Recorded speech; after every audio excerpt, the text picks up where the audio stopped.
we're fortunate to have today, I think y'all gonna be working in tandem,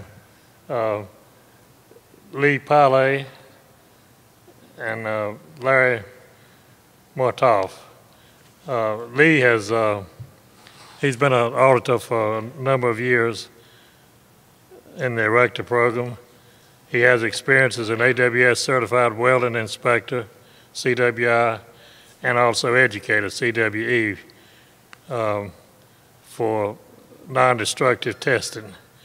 He has also experience in several other things, which he tells me he may not be, maybe this was some certification from the past, but he must be thinking about retiring or something, I don't know. But anyway, Larry over here, besides the QMC auditor, he is an active in the American Society for Quality, manager of quality and organizational excellence, and ISO certified quality auditor,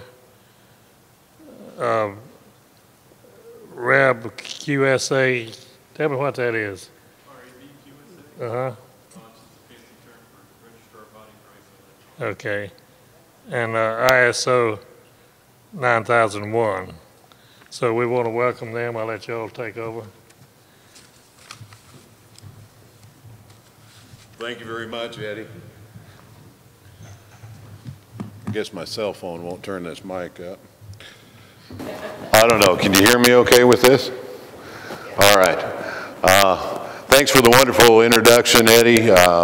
Some of the things we're looking at, and he hit the nail on the head, is we're looking at continued improvement. We want to see how do we get better.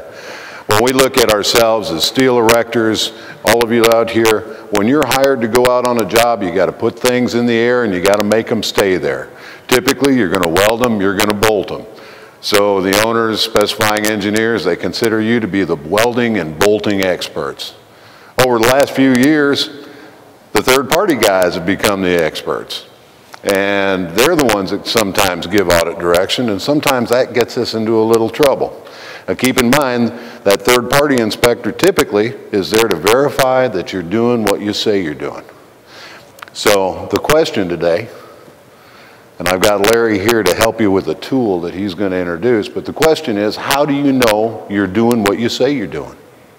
So with that, I'm going to introduce Larry Mortoff, and we're going to go over a very simple system, and he's going to let me chime in once in a while. So go ahead and take over, Larry. That's right. Thanks, Lee. We have one of the most difficult jobs there is, first session after lunch. So the way we're going to combat that is we're going to keep switching back and off. So I'll talk about all the boring stuff, and then Lee's going to chime in with commentary. So that'll keep everybody excited.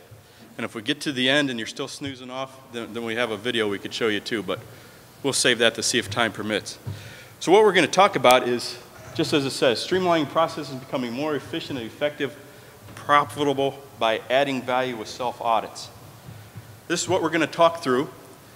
We're not going to really talk through how to do it, how to conduct an audit. We're actually going to just leave a carrot out there for you. We're going to talk more about that at the NASCC actually. But right now we just want to get you thinking about, is this a tool that we could use? So we're going to introduce the concept, we're going to talk about the process, we're going to look at requirements, talk about some of the myths surrounding audits, and then we're going to look at the value proposition and then maybe some of the methods that you could choose as well. So first I just want to kind of introduce these couple concepts. As you're going to hear us always talking about audits, we're auditors. A lot of times people come in, oh, the AIC inspector's here. No, not an inspector, we're auditors.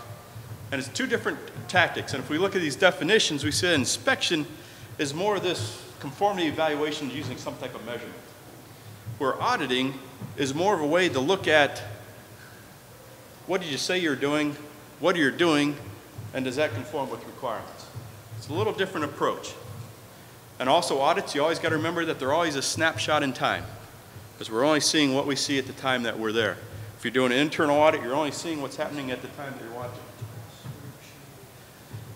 And also, with auditing, you always assume compliance, and you're looking for performance and conformance.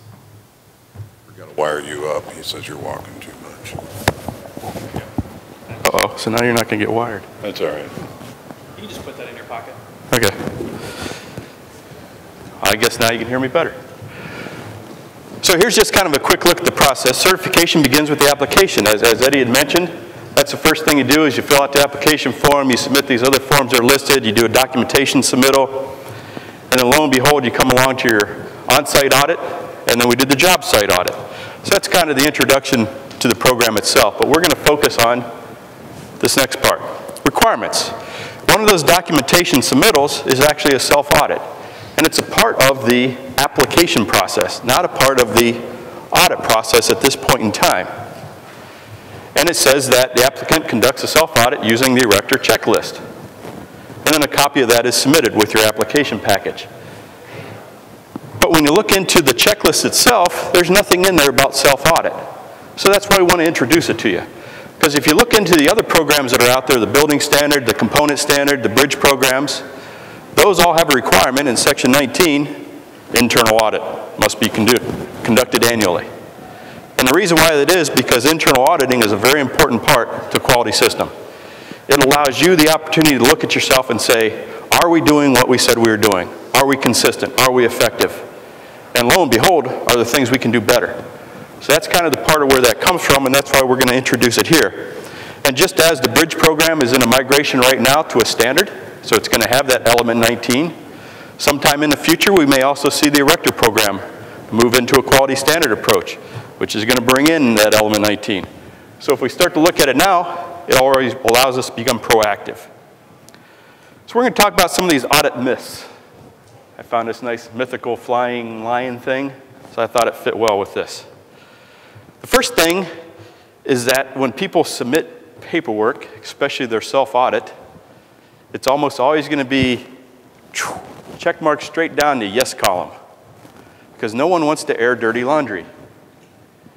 But actually, we get really excited when someone has a no marked and they're working on it. They've identified a weakness and now we're going to see if we can improve it. That gets exciting, but that's because I'm one of those quality weirdos. So I see somebody that has identified a weakness and now they're going to work on it, they're going to improve it. That's exciting to us. So this myth that you must be perfect, no, nobody's going to be perfect. But if your self-audit or your internal audit programs works for you, it should be identifying those weaknesses, it should be identifying inconsistencies, and provide you then with opportunities for correction. Second myth. Gotta love this fella. I like that. Only needs done during initial and full audit application. True. That's the requirement. It's part of that application process. But does doing the minimum get you to be high performing? Probably not. So there's the opportunity to maybe start to look at, gee, is this a process that we can pull in internally and start to use and add value to our company? Myth number 3, you got to do it right before we come. Well, if you want to do it, you can do it right before we come. That's fine. But sometimes it's more interesting if you do it 6 months before we come. Because then guess what? Now your job sites, your management programs are getting looked at twice a year. You're getting more bang for your buck, more coming out of it. Myth number 4, only the designated management rep can perform an audit. Absolutely not. Anybody can perform an audit with a little bit of training or some pre-qualification already. And sometimes someone that's less familiar with the process, and this is where Lee wants to chime in, can do that. Well, that'll come out of there. Is that a... Oh, it is. Look at that. We can be a stage show now. There we go. All right, so I get to chime in once in a while. It is amazing when I got a little ballerina girlfriend, and I was asking her some questions. I had some a little training session last week in New Orleans, and I was going over, and she says, well, what are you doing? And I started telling her what I was doing, and she says, well, what about this? What about that? And by the way, she knows more about bolting than most guys I know. So it's amazing how somebody that's not even involved in the process can come up and tell you or give you an idea or say, why do we have to do this? Look at certificates of conformance for welding electrodes. Piece of paper, it's on the checklist. Do we have them? Yes. Well, what's on them? And that's where we get into the deal. Somebody's going to look at them. Why do we need these? What's on this? What information's on here that's going to help us? I don't know. Is Mr. Burke here today? Probably not. Anyway, got gleaming examples of some of the things that can happen. Like I said earlier, the weld inspectors, sometimes they give you the wrong direction. They're telling you to do things out in the field that you're not supposed to do. Now you're in trouble because you were supposed to go to the code, right? That's your job. And even if the weld inspector tells you to do it wrong, you're still responsible for it because you're the one that contracted to do it to the code. So anyway, when you start looking through these, you can see all this information. You can start learning about the codes and the specs because you are the welding professionals, right? So the more familiar you are with these documents, that it's not just an AISC requirement. We want you to be familiar with it. And what can you do with it? Companies lose tens of thousands of dollars because they don't know what's on that little piece of paper that could have saved them at the moment they were told to do the wrong thing. So whoever goes through these papers, does this audit in your company, they're going to become more familiar with it. And that's what we want to do. We want to see you continually improve, continually get better, and you'll be surprised no matter who does the audit in your company. They're going to be asking some questions to try to figure out why you're doing the things you're doing, and might possibly uncover some things that you didn't realize you were doing that you shouldn't be. So go ahead, Larry. Thank you. And Lee's on a good point there too, because it's not so much, you know, as when you look at the checklist and it says you got to have this, this, this, this. You know, like one of them says you have certificate of conformance on site, you have weld procedures, you have MSDS sheets. And the real question is, why do I have these? What does it tell me? And that's a lot of times why you get somebody less familiar with the process. Instead of just coming in and say, okay, show me a CFC. Okay, there it is. Yep, we got it. Why do we have that? Why is there a requirement that we have that? Why is there a requirement that we have MSDSs on site? Well, you know, that one's kind of an easy one to figure out because, gee, if we have a spill, someone drinks out of the diesel can instead of out of their coffee cup, you know, we might want to know if there's any adverse effects. Not that those things ever happen, although it would be fun to try. But now it's why. Okay, geez, yeah, if we do have a problem, we can go to the MSDS sheets. Have you ever looked at one of those? They're not exactly easy to follow. But if you go to the back of it, that tells you where the precautions are. This tells me, if I drink this, this is what I ought to do. And that's the same thing with CFCs for paint. Not if you drink it, but if you're going to use it, is this the right application? This is how I use it. CFC for weld wires. Hey, this is what the manufacturer says this weld wire is good for. Is that what I'm using it for? So it's looking at what's in those documents as well that brings about the value out of those. Next one. Can only be done using a checklist. Okay, our requirement says, yeah, for your application part, you are required to use the certification checklist. Fine and dandy. We use the certification checklist as we come on site as well. It helps guide us through it. Because we don't have the advantage of taking that checklist and tailoring it to your specific company. But you do. You have that opportunity to take that checklist and now say, okay, here's this question that talks about this. Here's the terminology we use. Let's put that into our checklist. So now we're talking our same language. And when people look at it, they can understand the questions better and they can understand what we're trying to get out of it. Okay. Mm-hmm. So I want to go back just a little bit because we mentioned at the beginning that this is a snapshot of your company. So you're taking a day, 2 days, whatever it is, to look at your company to try to figure out how it works all year long. That's what we as auditors do when we come in and look at your company. And every time we come in and we write a corrective action or we find a non-conformance, typically you think you're doing what you say you're doing when we come in and are surprised to find it. And we want you to be able to find that yourselves and not just have it come up when we show up.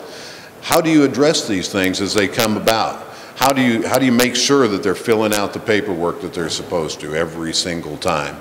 And not just before the audit comes and scrambling to make sure you're ready. So we want to make sure that this is a quality management system that's going every single day. And how do you know it's going every day?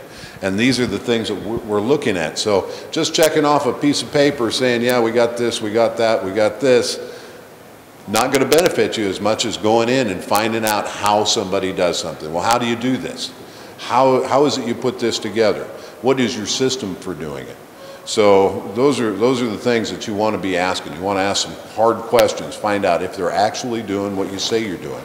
Because many times you'll be surprised to find out that something just kind of slipped through. You forgot to get this, you forgot to get that. Didn't get those concrete letters, or something happens, and it's something that we find all the time. And we shouldn't be the ones that are finding it every time, because our job is to verify you're doing what you say you're doing. We're like the third party guys. We're coming in, we're verifying that you're doing what you say you're doing. So I'm going to kick it back to you. Yep, and that's it. You know, we get to see a job site when we come and visit you. You get to see all your job sites. And that's a distinct advantage, because we can come in and there's a lot of things on the checklist, and we'll focus on different areas because we can only point that camera so many directions in the time that we're there. But you have the opportunity of using a video camera and watching everything going on. And then seeing, are we consistent from job to job? Because if you're consistent from foreman to foreman, from job to job, then when you have to move people from one location to another to flex up, flex down, guess what? They already know what's going on. You don't have to retrain them. You don't have to explain things more to them. And if everybody's following the same safety guidelines, the same quality guidelines, it makes the program a lot easier to do. So why? This is a good question. Why is always a great question. So why do we produce a site-specific erection plan or a site-specific safety plan? Why do we evaluate critical lifts? Why do we certify welders? Why require fall protection? Why do we wear eye protection? Why do we wear hard hats? Why do we do those things? Because the risk of not doing them is greater than the expense. The risk of buying a hard hat and giving it to everybody and having them wear it is a lot less expensive than the risk of having them go out there, have something drop on their head, and we all know what could happen then. So we do a lot of these things because the risk outweighs the expense. I'm just going to say one thing. Keep in mind, the owners and specifiers don't care how much it costs you to put that building up or that bridge up. All right, their main focus is that it's on time and that the quality's good. So these are things that can actually help your bottom line. And if you streamline a little bit, saving a little money, I mean, it's a good thing. We just want to be able to, once you're consistent and those things keep rolling, it's amazing how your office staff can get more done, and you can put more man hours in with the same office staff that you used to have. We've seen people go up to 5 times as many man hours with the same office staff after they got a system going. And self-auditing just makes sure that system just keeps going and they can make improvements. So why perform internal audits? Why do we want to even think about this idea? Is it risk and expense? No, it's not. But where it really is this, it's the return on investment is greater than the expense. Taking the time to do those internal audits is where you get your payback. Taking the time to take a look at what are we doing is what gives us that value, gives us that consistency, makes our processes effective, helps us to identify where are we not consistent, where we have a weakness, where can we improve our processes, what can we learn. So what's the method? What are internal audits? There's a lot of different ways you can do an internal audit. You don't have to take that checklist and go through the whole thing. We do, because that's what we're supposed to do. But we want to try to take a look at as much as we can in the short time we're there. But for you, you can take that and take a look at an individual process. Maybe you want to just take a look at your safety training program. We said that we do toolbox talks every week on Monday at every job site. Is that happening? Are we doing that every week on Monday? Are we using the right programs? Are we refreshing those programs? Are they keeping updated? So you can look at a particular process within your organization. Or you can, whoops. Go ahead. Okay. Are we going to the next slide? Nope, I was going down the rest of the list, Joe. Okay.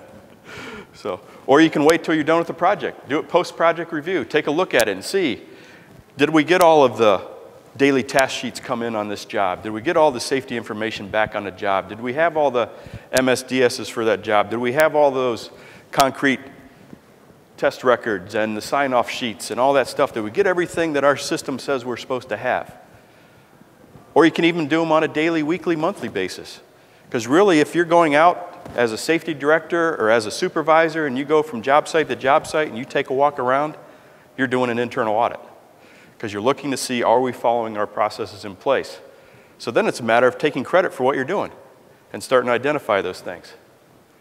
Do them in process on a project. Do them job site specific.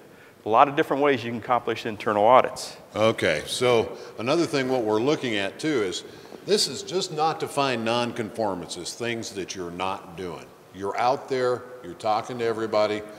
You can ask somebody, what's the number one reoccurring problem that you have that you would like to get rid of? Because think about continued improvement, and that's what we're looking at. And you're going to be surprised what you hear from your workers, from everybody, every department. Somebody has something that they want to improve. So take advantage of this time. Just don't look for non-conformances, but look for areas that you can improve. Because you have somebody there talking to them already. Try to figure it out. It might be something real simple that you can deal with, but we don't know unless somebody asks. And so take the opportunity during this internal audit. We say audit just to look and make sure we're compliant and doing everything, but also you can take the opportunity to improve your processes and to get better, because sometimes people are just going to, in your organization, they're just going to have good ideas, and they're worth looking at. Right. And that's what we're looking at with this slide as well. There's a lot more than just looking at, are we doing what we should be doing? It gives us a great way to look at, gee, this project went really well. We beat our numbers. Everything went well. Do we just move on to the next project and hope it comes out as well? Or do we maybe go back and take a look at that project that went so well and say, hey, what did we do right? What did we hit? Or was this project really fits our company profile? This is something good that we can do very well at, so now we can tell our estimators and bidders to go out there and, hey, this is what we want to target. This type of project works great for us. Look how well we can do on it. So you can get those lessons learned at it as well. It's also a great opportunity to take a look at, where do we have any inconsistencies? Where do we have best practices? Where do we have something that maybe one foreman does that's different from the other ones and it really works good? And now we can capture that idea and now make it infectious across the country, use it on each one of our job sites. And we could take a look at these different methods of documenting them, not only through reviews of documents, but also you do interviews, talk to folks, ask them about what they're doing, why they're doing it. How do you follow this process? How do you meet this need for us? So the what of it, the what of the method. So this is what comes out of your internal audits. It's going to come out with those opportunities for improvement. Identify your strengths, areas of concern. Any of you that's had an audit report, these areas probably sound pretty familiar. It's the same things we look at. Opportunities, strengths, concerns. Gaps between what you said you're doing and what you're doing now, because you may have gotten better at what you're doing. Or is what we're doing needs to be in line with what we said we wanted to do. Gives you the opportunity to evaluate which one do you want to have. As we said, we keep mentioning it over and over again, consistency and inconsistencies. That's really a big bang for the buck, because the more consistent you are, the more effective your processes have become. You've got a stake in the ground, now you can build your improvement upon that. And it also gives you an opportunity to verify your training processes. How is effective our training going on? If we go out and we talk to a welder about the weld procedure and what it means and what he uses it for, and we've had training on that, and we go back a week later, and none of it sunk in, maybe we need to reevaluate our training process. The who, as we mentioned, be a lot of different folks. From management to a project manager to a safety manager, quality manager, even the receptionist. Because sometimes you can get different people involved in the program and they come out and they ask that valuable question, why? And that helps you to avoid, well, that's how we've always done it.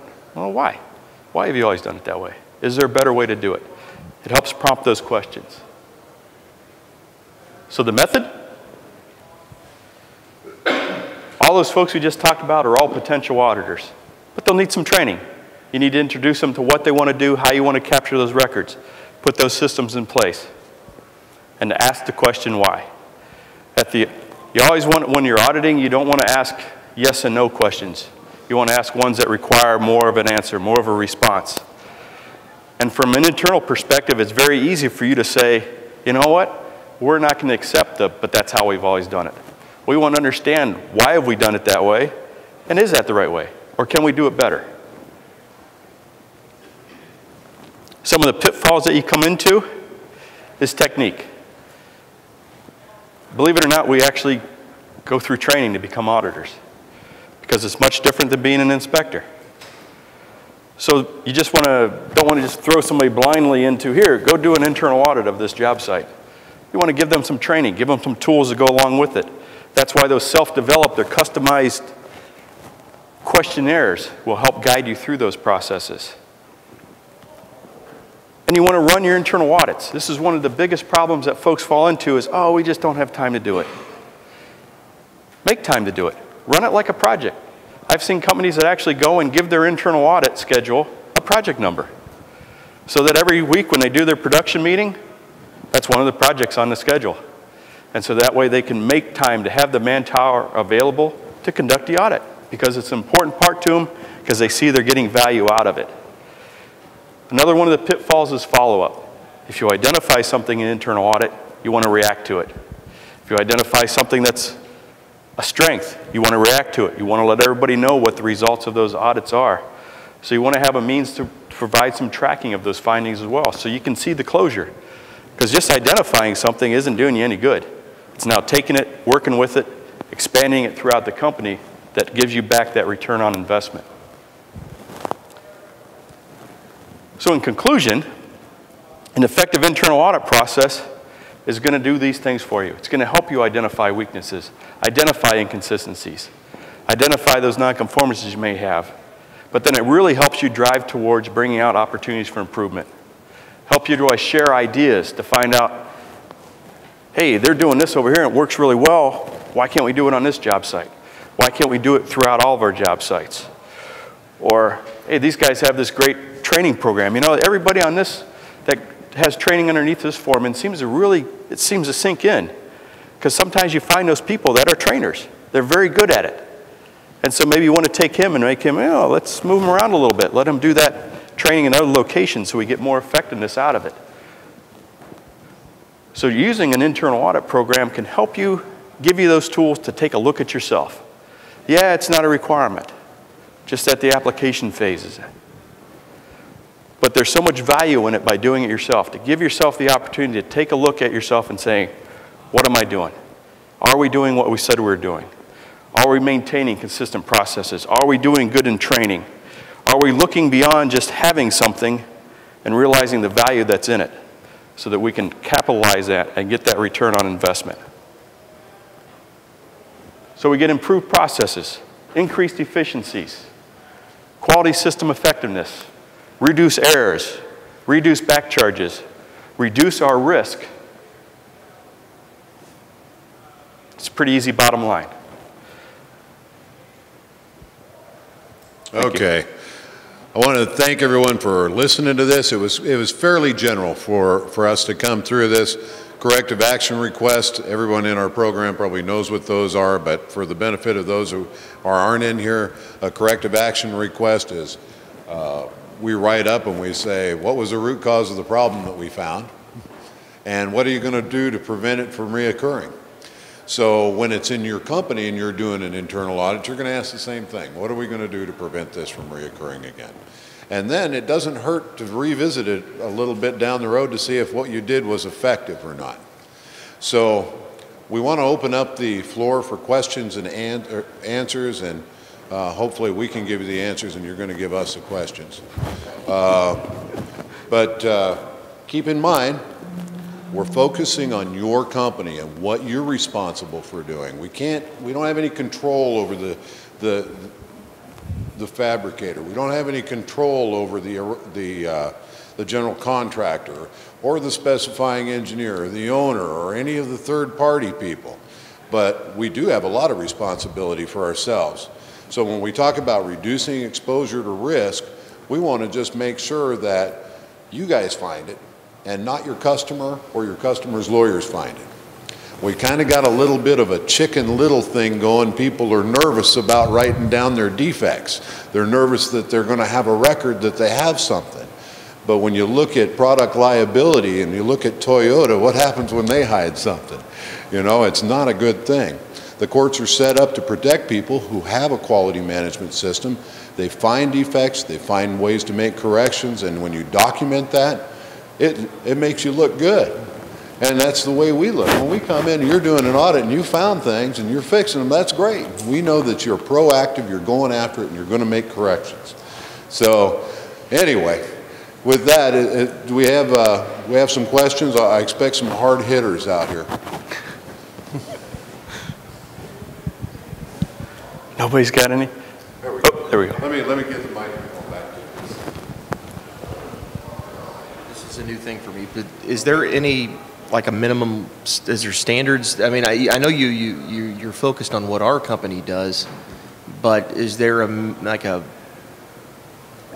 minimum list of things that need to be done? You know, like for instance, say a MSDS form. Well, if we don't now get MSDS forms, which we do, but if we didn't, would that, you know, is there a list of things like that, say, but you have to because of these standards, or what are you? Okay. You know, So what are the minimum requirements for your company? I've seen the checklist. Right. But the checklist doesn't give you a list of things to look at. It doesn't tell you. They say, are MSDS available to the workers? Are they there? That's what we ask. So you have them there. You have them available, but you don't know, do you need more? Do you have some minimum requirements that you know, and those are the things that we look at for, those are basic compliance things. So we look at OSHA and we're looking at those things. When we come out and conduct an audit with you, we're not the ones that are requiring this. We come out, we're just doing, we're looking at everything, and it's what you contracted to do. AWS, AISC Code of Standard Practice, RCSC specifications.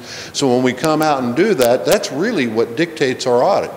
You've signed the contract. That's when you say this is what we're going to do. So you signed it to those specifications, those documents, and now we come out and we verify that you're doing what you say you're doing. Yeah, we got a checklist that helps us, reminds us what it is we're looking at, but it's not our requirement. There's very few things on the checklist that are truly AISC certification requirements. Most of it's just contract requirements. So when we come out, we're verifying that you're doing what you say you're doing. So you need to be familiar with those codes and specifications and those special requirements that are on each of the jobs. And that's typically what we run through. We start looking. I ask for the specifications for the job. I ask for this. I'm looking to see what it is you're required to do. How is that being done? Is everybody following through, getting everything they need?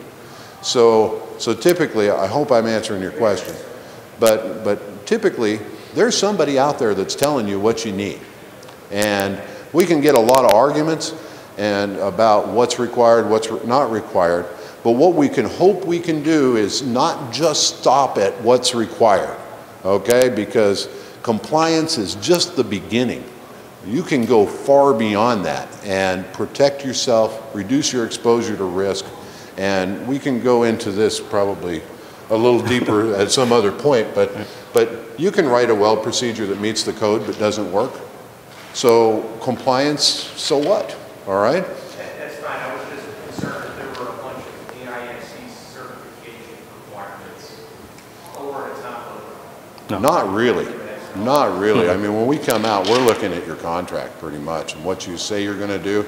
We do have some minimum requirements that say that you have to meet AWS, Code of Standard Practice, RCSC, and you have to be able to demonstrate you can do it.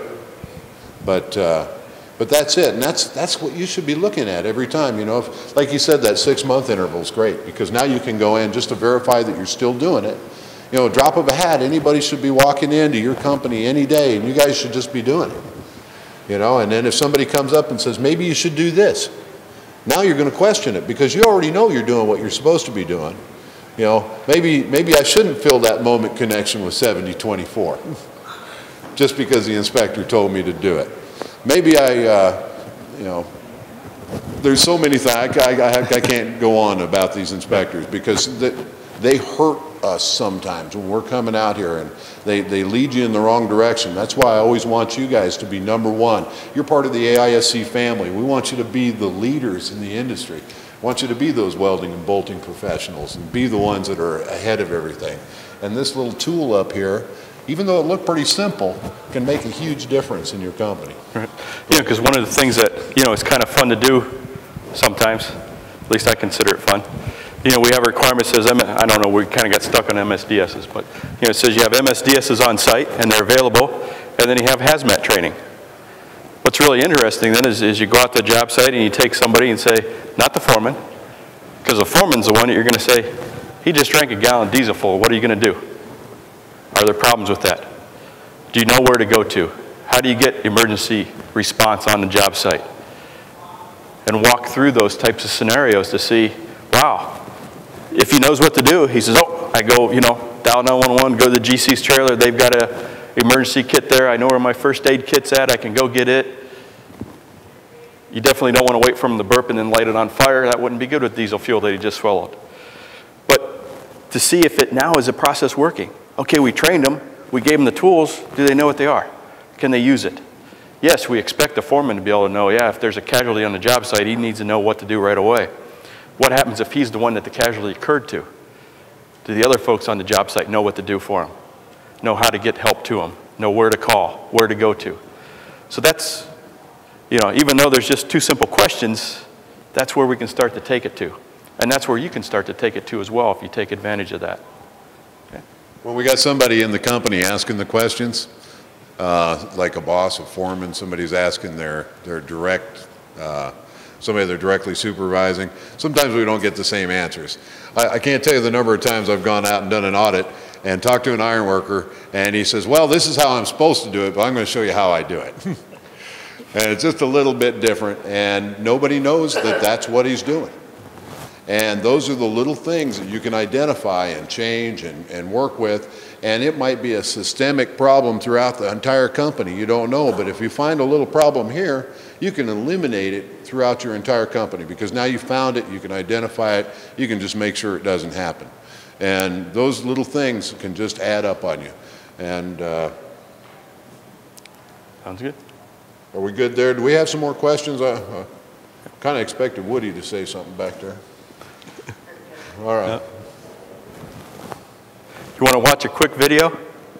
It's kind of interesting. It's going to wake you up a little bit, so we don't want you sleeping through the whole thing. Yeah. You got to kind of keep up with it, though. It goes fairly quickly. But it's called Did You Know?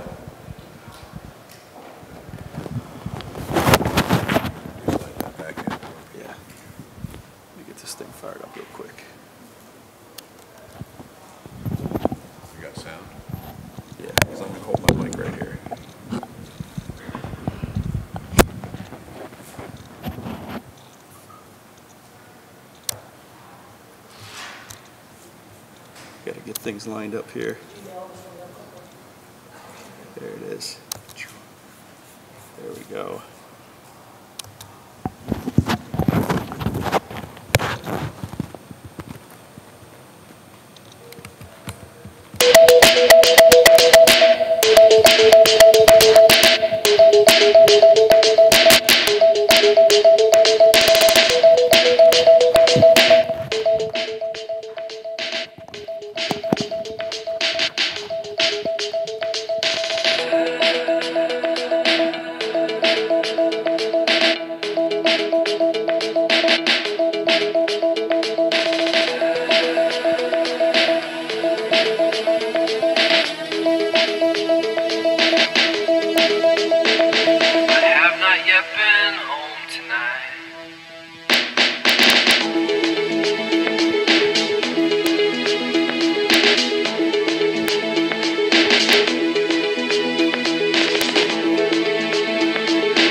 not having your cell phone now going to a job site?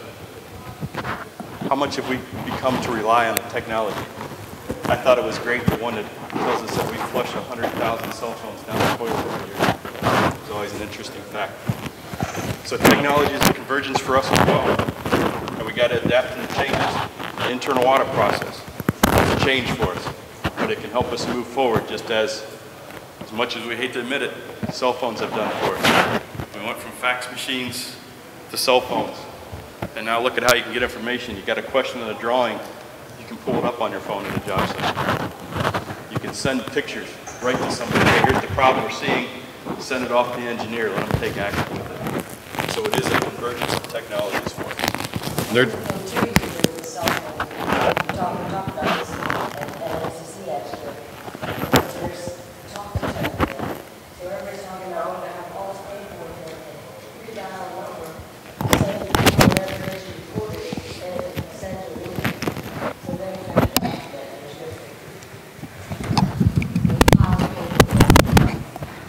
I sent out a tweet last month. I'm standing next to this great big crane, and I just sent it to my friend, said this is a crane, blah, blah, blah. Took that word crane, and then when I looked at it a month later, there was an ad from a crane rental company right next to it in Missouri offering their services. People are grabbing this stuff fast, and the companies that don't keep up, especially in today's market, I mean, every little penny you make is going to give you the competitive edge over somebody else. And so these self-audits and just being able to find the problems within your own company and eliminate them and eliminate that exposure to risk, it's huge. So hopefully you give it a try, you go through and make an effort at trying to find and locate these issues that you may have within your own company. Thank you.